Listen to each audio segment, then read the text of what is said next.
মৰমৰ ছাত্ৰ-ছাত্ৰীসকল, আমি আজি এটা টপিক লৈছোঁ, পদাৰ্থৰ অৱস্থাৰ পৰিৱৰ্তন হ'ব পাৰেনে?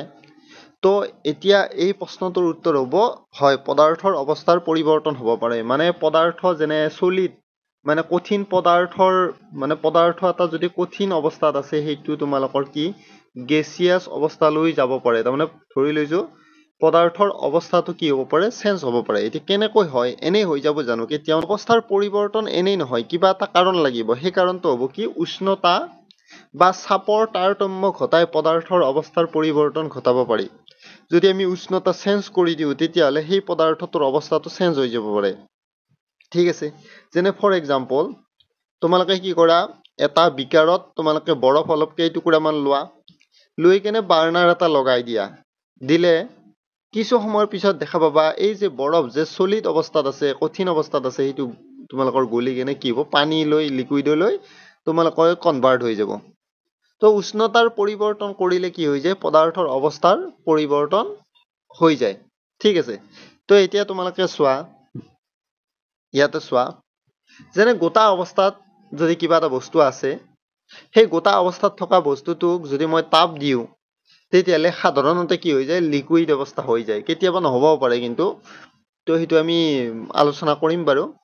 চ' গোটা অৱস্থাত থকা বস্তুটোক যেতিয়া আমি তাপ দিম, তেতিয়া জুলীয়া অৱস্থালৈ পৰিৱৰ্তন হৈ যায়। আৰু জুলীয়া অৱস্থাত থকা বস্তুটোক যেতিয়া আমি তাপ দিম, তেতিয়া গেছীয় অৱস্থালৈ কনভাৰ্ট হৈ যায়। ঠিক আছে, আৰু গেছীয় অৱস্থাত থকা বস্তুটোক যেতিয়া আমি চেঁচা কৰিম, তেতিয়া জুলীয়া অৱস্থা পাম।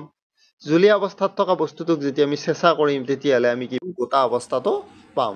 এনেকৈ আমি তাপৰ উষ্ণতাৰ পৰিৱৰ্তন কৰি কেনে আমি পদাৰ্থৰ এটা অৱস্থাৰ পৰা আন এটা অৱস্থালৈ পদাৰ্থক আমি পৰিৱৰ্তন কৰিব পাৰোঁ।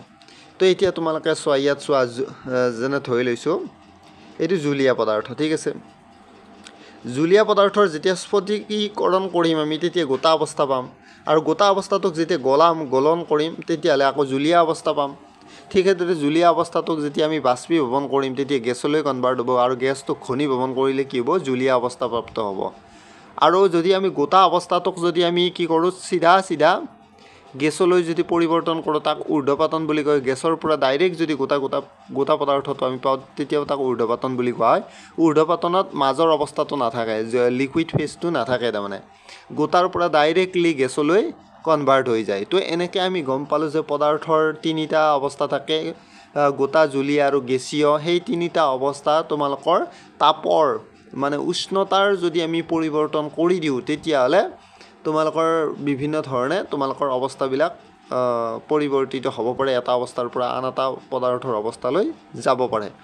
তাৰ কাৰণে আমাৰ দুটা কণ্ডিশ্যন আছে, এটা হ'ব উষ্ণতাৰ পৰিৱৰ্তন কৰিব লাগিব, নহয় বা আমি চাপৰ পৰিৱৰ্তন কৰিব লাগিব। ঠিক আছে।